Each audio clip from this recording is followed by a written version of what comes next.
Good morning, Carolina. Good morning, ma'am. Okay, Carolina, can you tell me about yourself?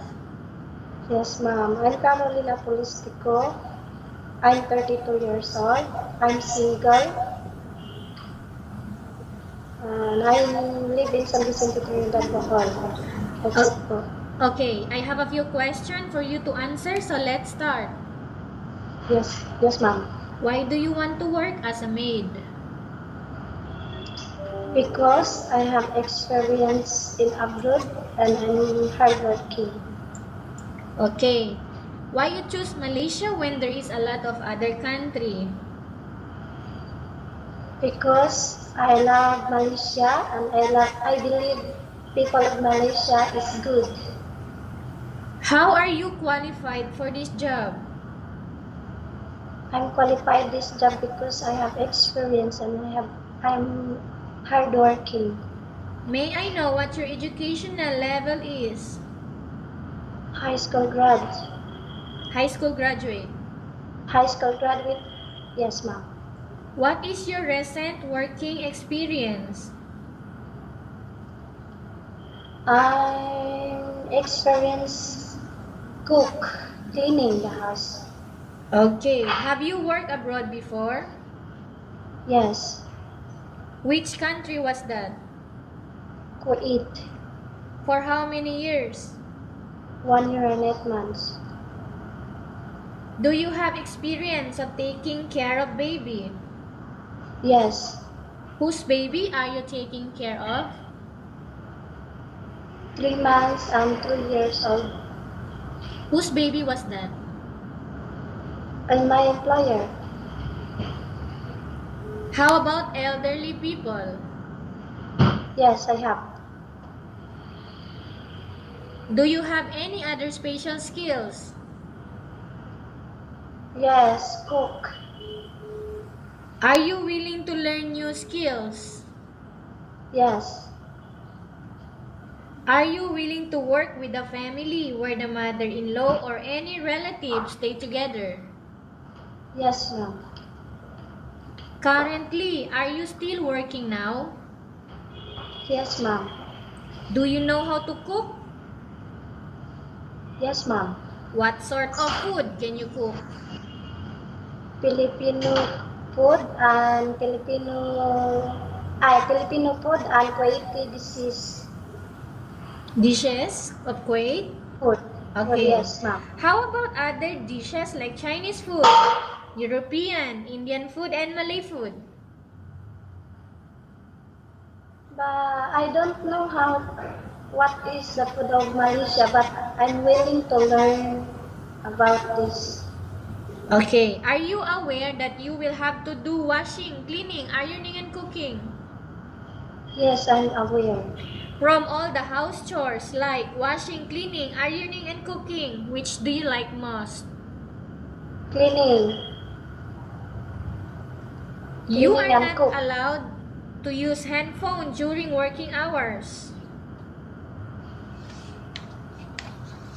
Cell phone, ma'am? You are not allowed to use handphone during working hours. Yes.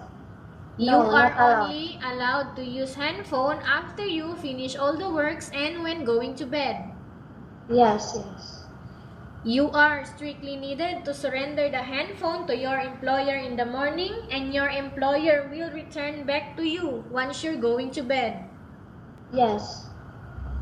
If ever your employer finds out that you're abusing of using your handphone and it's affected your work performance, your employer will confiscate your handphone and you are not allowed to hold it anymore. Yes, ma'am. Instead, your employer will allow you to call to your family 3 times in a month. You only allowed to bring normal phone and you are not allowed to bring smartphone. Are you agreed for the terms and conditions? Yes, ma'am. Are you agreed to the rules and regulation for the handphone? Yes. How many years is the contract as you agreed and understands? 2 years. Can you describe for me your ethics, your attitude? I'm hardworking. I'm good. How can you assure to us that you will work hard in Malaysia?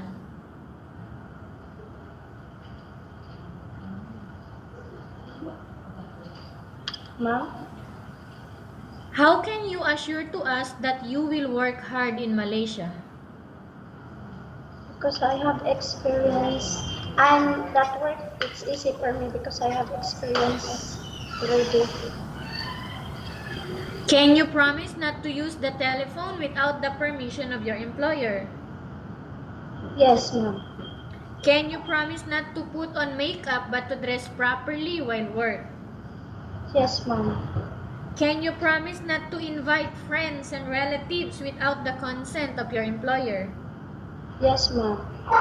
Can you promise not to ask for advance salary from your employer under any circumstances?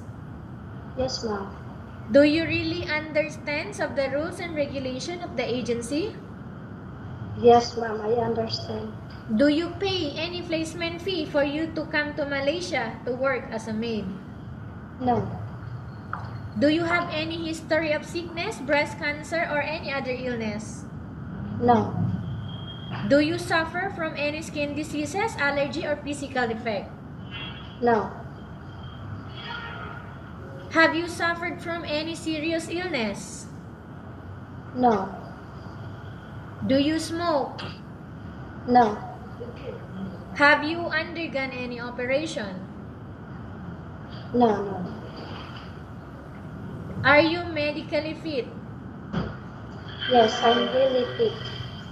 Are you in any medication? Yes. Are you in any medication? No. Are you allergic with any food? No. Are you preferred to work for the employer of any race? Ma'am? Are you preferred to work for the employer of any race? Yes. Are you preferred to eat the type of food taken by your employer? Yes, ma'am. Are you afraid of being left alone in the house? No, not really. Are you afraid of dogs or other pets? No. Can you promise to work according to instruction from your employer? Yes. Do you have any immediate family working in Malaysia? No. Okay, Carolina, we have finished our question section. Let's go to case study. I have a case study for you and I want you to answer me truthfully, okay? Yes, ma'am. Upon arrival in Malaysia within 6 months only, if ever any of your family members passed away, what will you do? I finished my contract. And then? I finished my contract in my employer. And then? And then I live only in my employer. What do you want to say? I say to my employer, I live in employer only. I don't want to go home. You mean you will finish your contract? Yes, I finished my contract. Even though there is something happen in your country? Yes, ma'am. Okay, so tell us about yourself and why do you want to work in Malaysia as domestic helper? Because I have experience already and easy for me. And I'm hard working also. Okay, Carolina, what do you want to tell to your employer who are watching your video right now? Thank you for choosing me. I will do my best about this job. Thank you. Okay, thank you very much, Carolina. We will update to your agency if there is any selection made by the employer. Thank you.